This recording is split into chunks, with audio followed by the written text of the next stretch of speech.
Yeah, Sure. I think so. All right. If you ask one more time, I might change my mind.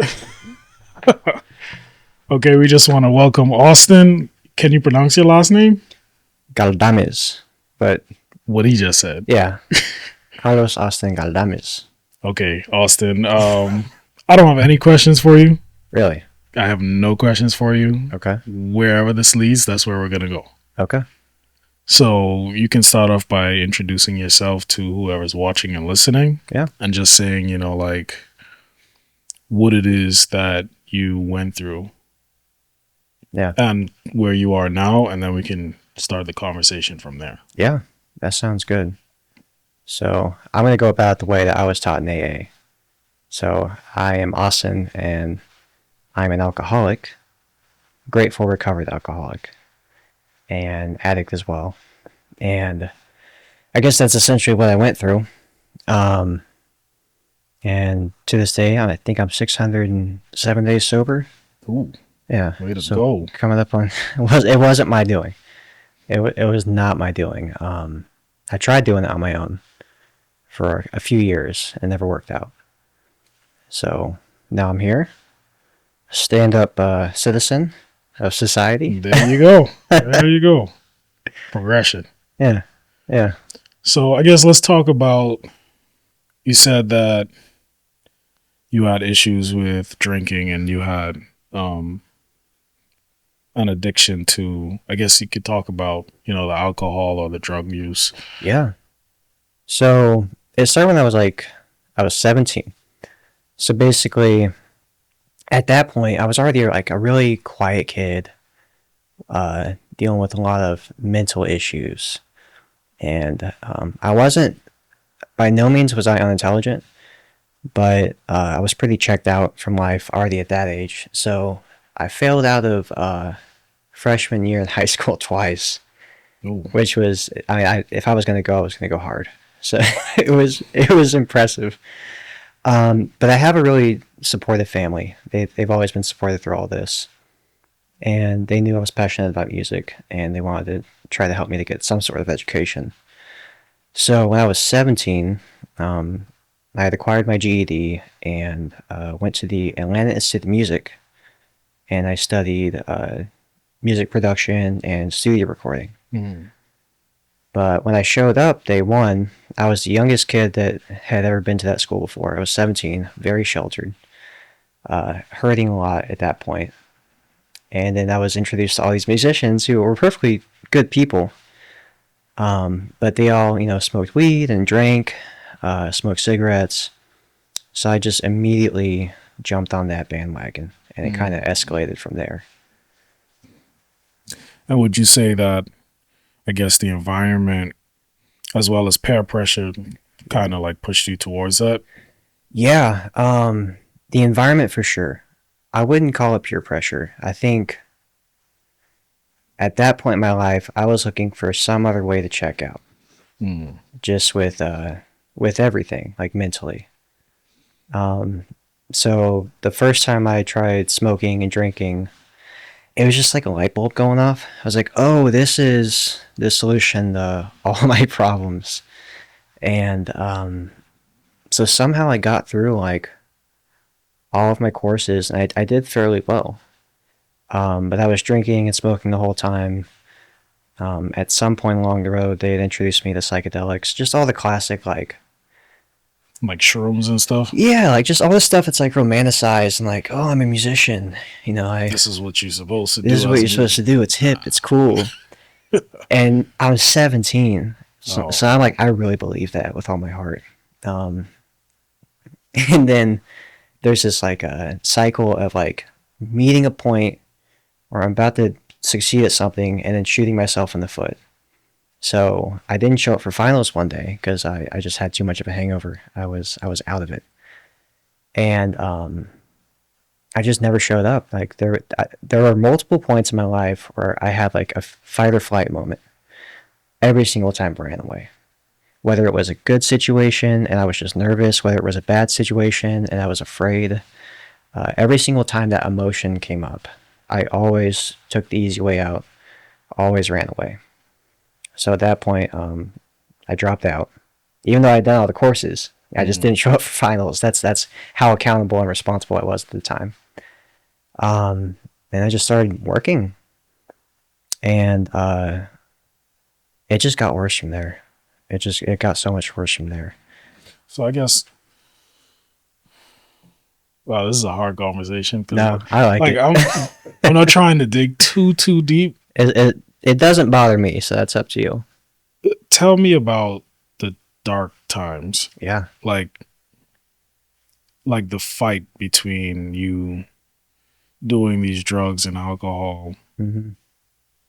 and like what transpired during and after. Like, how Yeah. did you feel during and how did you feel after? Yeah.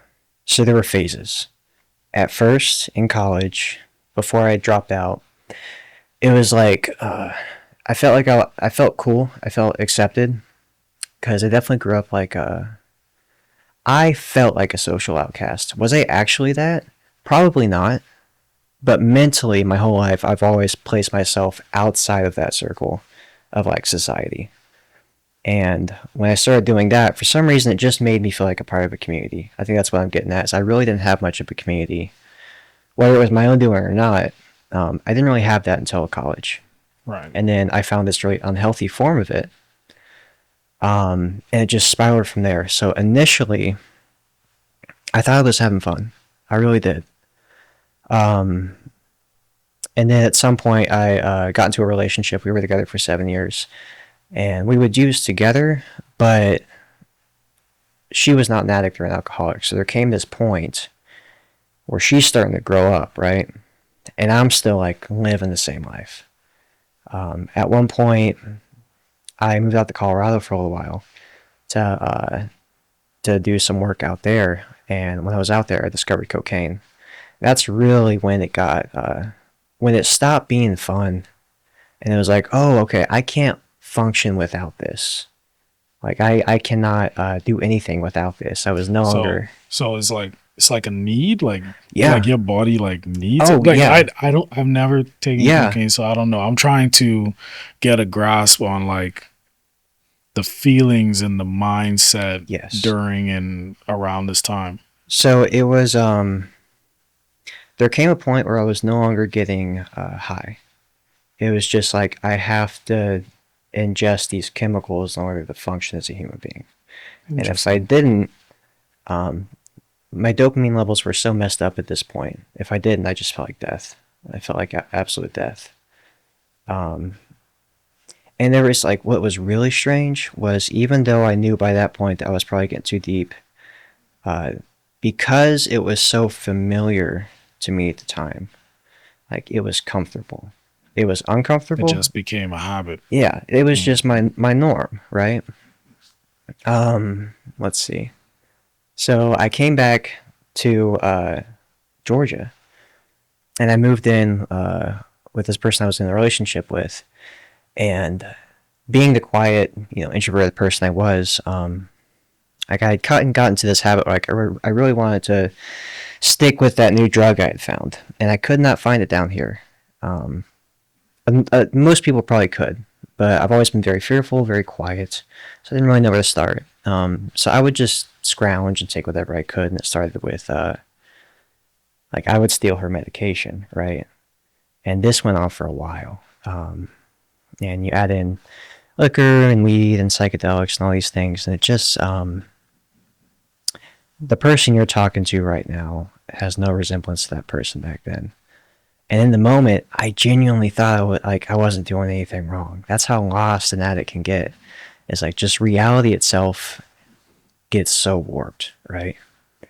So needless to say, like that whole thing came to an end, and thank God it did. Like thank God she had the respect for herself and the courage to be like, okay, this has to stop.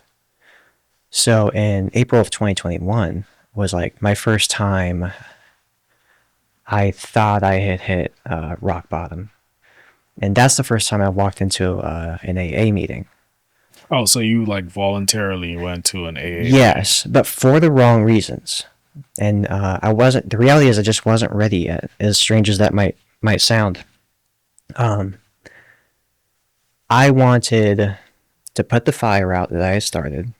I wanted to get the fiance back. I wanted to get everyone off my back so I could go back to doing what I was doing. So it was more of a performance, right? Mm. And at this point in my life, and for quite a while, I was not religious at all.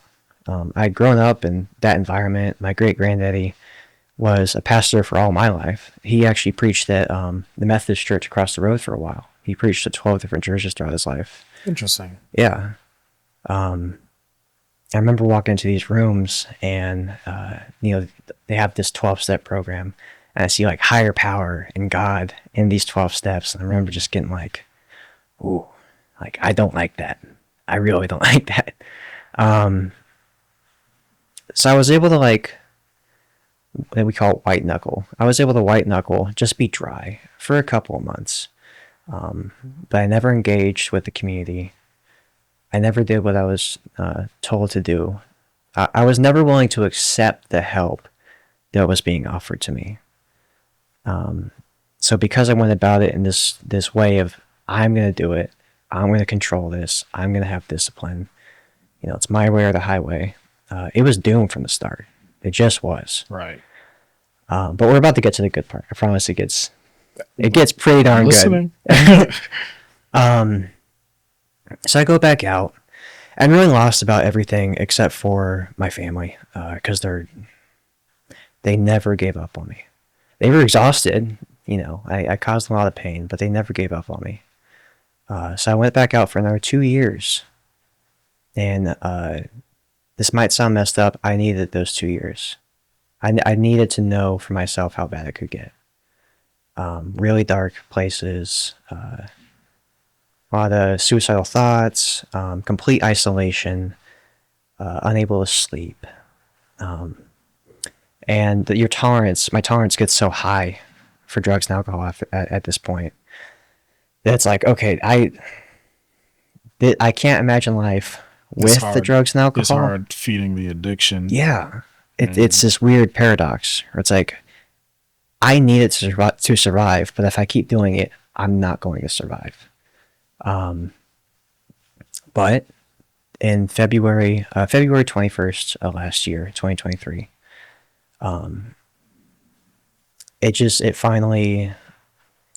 it was interesting. You'd think there would be like a big, blowout that would cause me to finally ask for help. Kind of just petered out. I kind of just ran out of like, okay, I've tried doing everything under my willpower. I've exhausted my options. I'm going to ask for help. And my family helped me find a rehab called Penfield. And I went there. It was a 6-week program. And I remember talking to my family and being like, okay, I'll go. But I'm not going to make any friends. Because I just grew up so quiet and afraid of people. And selfish, honestly, even though I couldn't see it at the time. And I show up there day one. And I just walk into like this huge rehab facility, like with just complete strangers, which is like my nightmare. That's like hell on earth for me. But after a couple of days, I realized pretty quickly, like that was the first time I'd ever felt like I belonged and people understood me, and I did not have to explain nor defend myself. I quickly realized that I am not unique. There's nothing special about me. I got to go in there and be with other men who had gone through exactly what I went through, and we were all heading the same direction. We wanted to be better. And that was the first time I was a part of like a really vulnerable, authentic, good community. And I'll tell you what, that's part of what this podcast is for. Yeah. Because the help that you got in private, yeah, just you sitting here telling your story is going to help somebody else.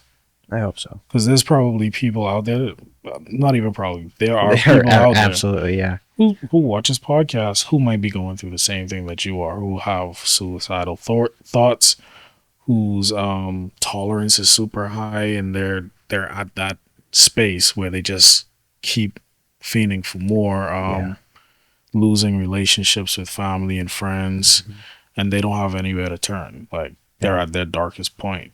So just you being able to talk about that, of where you've been to where you're going to where you are right now, Yeah. is not just inspiring, it's motivational, because you're now motivating someone to get help.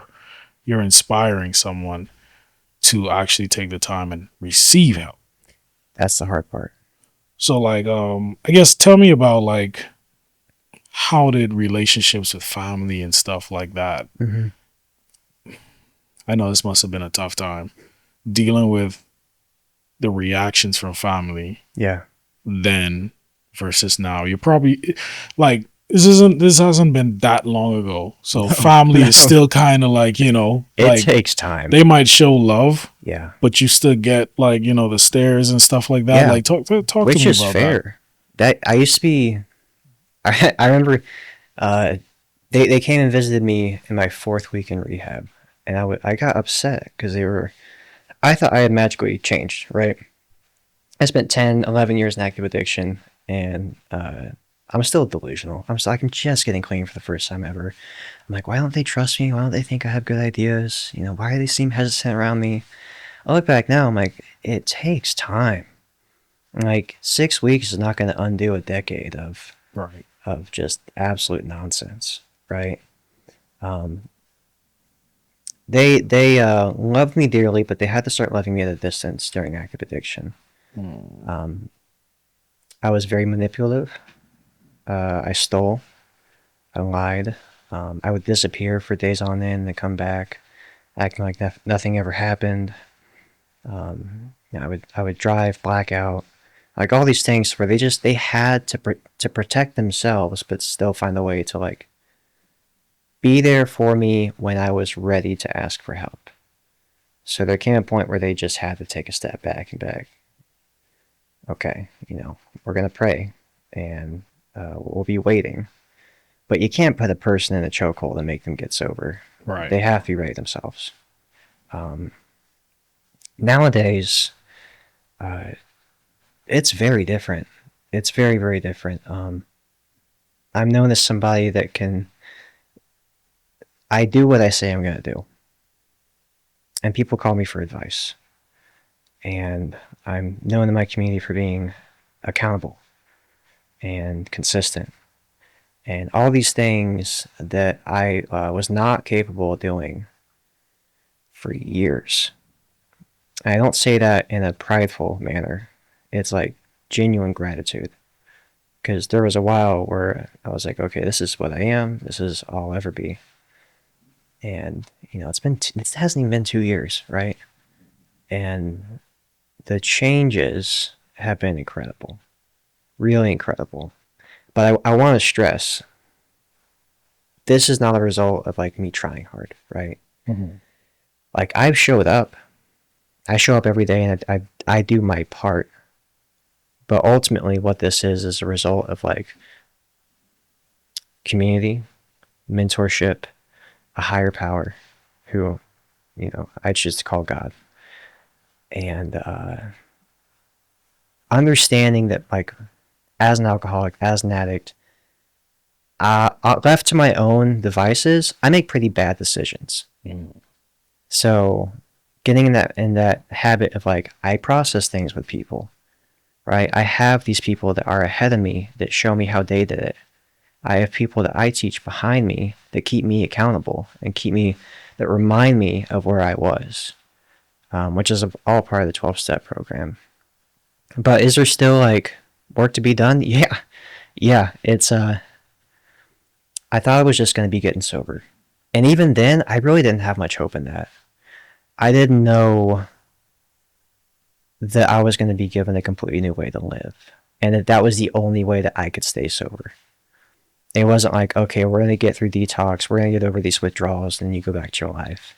It was like, no, if you want to stay sober and be a good man and like be of service, be of use to other people, to society, everything has to change. And that's going to take a lifetime. But shifting the perspective of like, that sounds exhausting too, that sounds really exciting. Right? Because I know what happens if I go back out. I know exactly where I'll end up. I have no idea where I'm going to end up in a year from now if I keep doing this. right? Hmm. That's cool.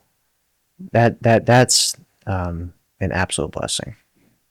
Man, I hope I've been able to be a good role model to you. I'm not perfect at it You have. by no stretch of the imagination. But at the same time, I take time out to interact with you guys, whatever questions you have, Yeah. teach you guys different skills, like life skills, Yeah. things that I have been through. Like me and you, we've had few conversations, Yeah. and like I told you, I'm not ready to step into that arenas yet. There's Yeah. still like so much that even now I'm still unpacking. But just to be able to have that opportunity to just encourage you, Yeah. to be a motivation to you. I hope that I'm doing a pretty good job of that. You are. This the ability to like for me to be able to work with the church is so much more to me than just operating a soundboard. It is like something that is not completely focused on me, which is a miracle for me. It is my passions for my faith and music combined into one with a healthy community with people that genuinely care. Like that's it's like the absolute core result of like these last 2 years. It's like, oh, I get to show up and like operate a soundboard and look cool. It's like, oh, I get to go do something that I would have never been able to do 2 years ago. It's of use to others, and it's like wholesome, and I get to like experience God, and so there's so many little interactions like you and Ashley and like others and our team have with me. You don't realize how life giving it is. Because I can be quiet. I know that. I'm to this day I'm very reserved. Well, I know that. Yeah, I mean, come on. But That's why I pick on you. yeah, it's good for me. I'm getting better at that. But yeah, it's a lot more than just like, oh, I get to keep track of like compression. Oh, It's a lot more than that. yeah. Compression and gates. Yeah, exactly. Well, man, I'm proud of you. A year plus sober. Like you said, you don't know what the next year is going to bring, but we can assume we Yeah, can assume that you're going to stay on the right path. Um, we're here for you. Everybody here. That's myself, Ashley, Kevin, whoever. You can give us a call if you're having a bad day. I will take time out and talk to you. You know that. I do know that. Like I will go out of my way. I mightn't pick up the phone the first time. I'm famous for that. Not by choice. Not by choice. Like I'm usually busy, but if I see a missed call, I'll Yeah, definitely call you back I know. in like as quick as possible. Um, I guess now like we've gone through the hard part of the conversation. Yeah, Like I don't want to dig no deeper than where we already. it gets deep. I know. Okay. So basically, I'm gonna just talk to the audience right quick. If you are going through the addiction, the alcoholism, and just having suicidal thoughts or anything like that, um, I'm here to let you know that there are people that can help you. I don't know the name of the hotlines. He might be able to tell you, which I will ask him in a minute. But there's always someone out there who cares for you, who's going to help you, who's going to encourage you, inspire you, motivate you to make the right decisions. So you're not alone. You're not in this fight alone. There's a lot of other people that have been in your same shoes. Austin is an example of that. So Austin, I don't know if you want to tell them. Like Yeah. we're based in Atlanta, Georgia. Well, right now we're in Dunwoody, Georgia. But Yeah. I guess he'll tell you just based off of the proximity of where we're at, where you can find help if you're in the area. Yeah. So, if you are struggling with alcoholism addiction, there is a whole world out there just lined up around the door waiting to help you. And the cool things about places like Alcoholics Anonymous or Narcotics Anonymous, um, we have places not only all over the country, but all over the world. All you have to do is go Google AA, and you can find local meetings. There's generally, depending on where you are, there's multiple meetings a day. You're bound to find a meeting. If you don't want to go anywhere, if you're not comfortable with that yet, there are online meetings you can attend. And just listen. Um, just listen. Listen to these people and be willing to take some direction, because I get that it's scary. I really, really get that. If you feel like you need more help than that, um, there are resources out there. There are rehabs. There are detoxes.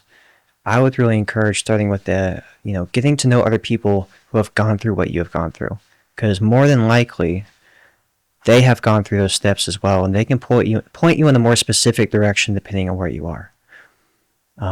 If you're in the Georgia area, there are places like Penfield and like MARR, MARR. There are rehabs. There are excellent places to go to get that initial early recovery help. There are sober livings like Perimeter Recovery based out of Chamblee, Georgia. That's the one I went through. I went there for 10.5 months. There are people out there that want to help you. And it helps us too to be able to carry this on. So just reach out to your local community. I assure you it is there. If you're not ready for that, just find a meeting online. If you're feeling suicidal, call the suicide hotline. Talk with them. If you need medication, you got to get your meds right before you start figuring this stuff out, or else you're trying to sprint on a broken leg. But the help is there. No, thank you for that. So, I guess we jump into, the last section of this. I don't want to, take this too long. Yeah. But what comforts you now? Now that you're in the place that you're in, what gives you comfort? I know that you make music, so that's probably what it is. But I'm still gonna ask the question: what gives you comfort in this time frame? That's a great question, actually. It's funny. Naturally, being an introvert, you wouldn't think that being with people would be the answer. But that becomes the answer more and more every day. Being with good people, surrounding myself with people that I want to be like, and being able to help others. And I realize that sounds cheesy. I get that. But there's absolute truth in that. And then sometimes I need some quiet time. So being intentional about getting that rest. It's so easy to space out looking at my phone or watching YouTube, which aren't inherently bad things, but nowadays I think there's just a lot more intention behind that rest. So it's okay, I'm going to go on a walk, or I'm going to read this book that's life-giving, right? I'm going to learn how to just sit. Just sit and be present.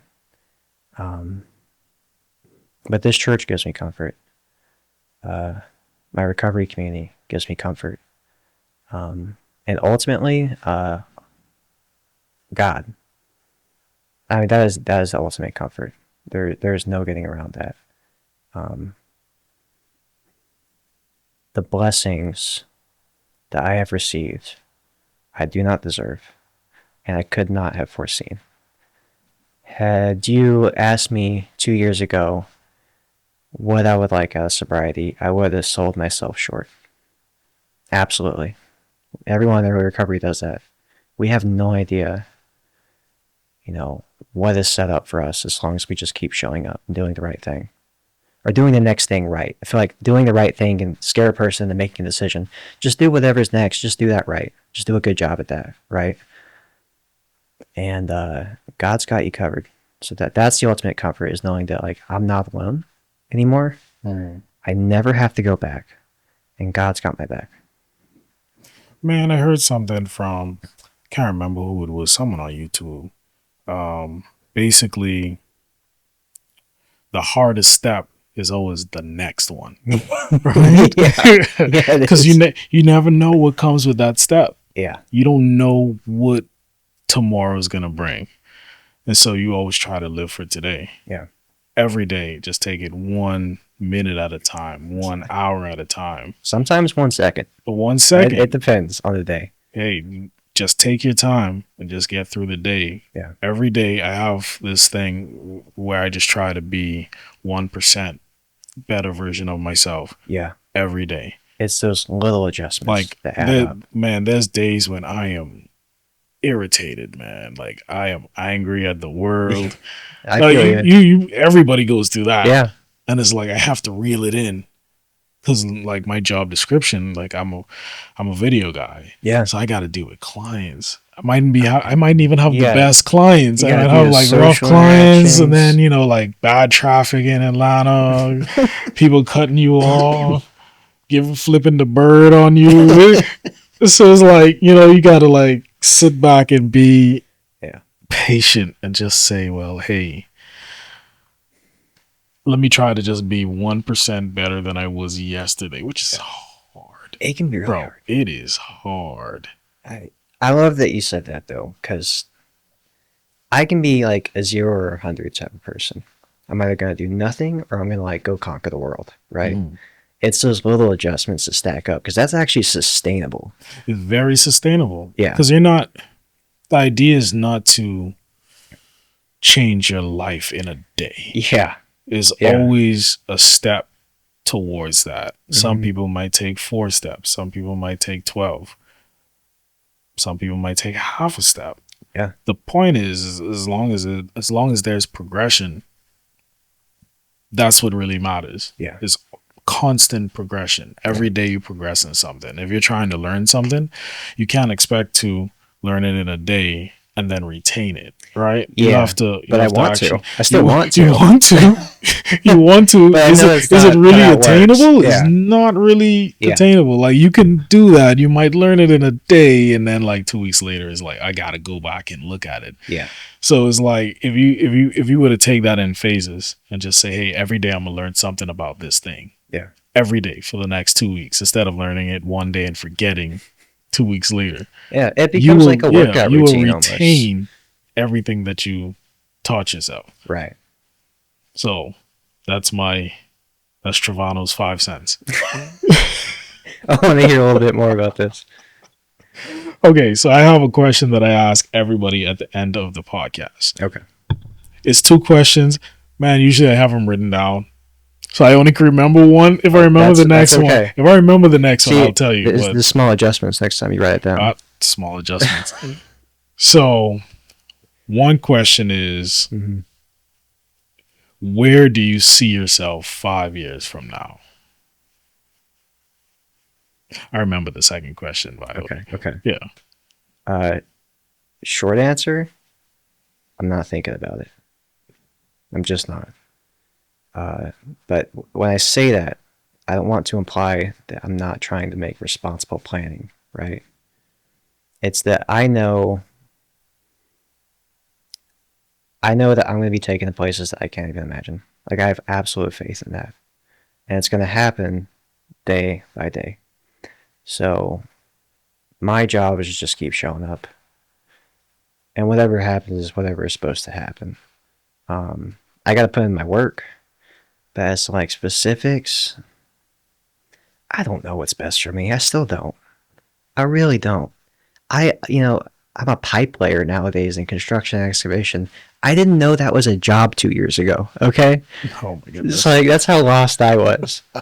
So who knows? God willing, I'll be sober. And maybe even still working on the soundboard. That's all. That's about all I know. Okay. So the next question was supposed to tie into that. You kind of like destroyed my second I'm question. sorry. I'm giving you an honest answer. Thank you for destroying my second All right. question. All right. I'm gonna still ask want to it. hear it How do you intend to get there? day by day. There you go. One step at a time. Okay. All right, Austin. It was great chatting with you. Yeah. I think this was an awkward one for me. Yeah. I came in with questions, and then I decided not to have questions, and just see where the conversation leads. Yeah. And I think that what we talked about today, it might not help someone tomorrow. It might not help someone next year. But at some point, I think that it is going to help someone. Someone is going to come across this particular episode, and that they will make the decisions needed to improve their life. Yeah. And so I thank you for at least for giving me this interview Yeah. to like Yeah. talk about the dark part of your life and where you're at now. So I appreciate that. Yeah. I'm glad they challenged you. That's